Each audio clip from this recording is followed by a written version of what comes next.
Guys na mga kalots, andito ako ngayon sa Yacht Club. Puro dagat dito. Ayan ang mga sakyan. Grabe, ang layo din pala nito.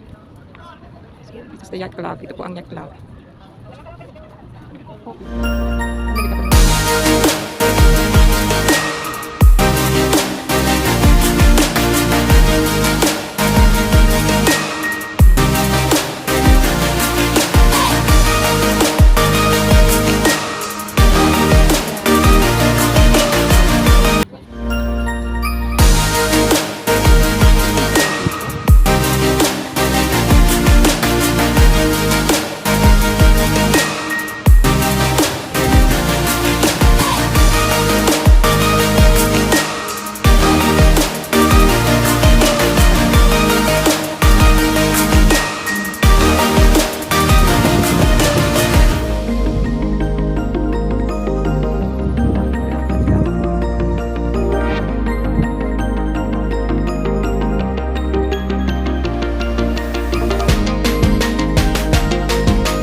So ngayon, pauwi na.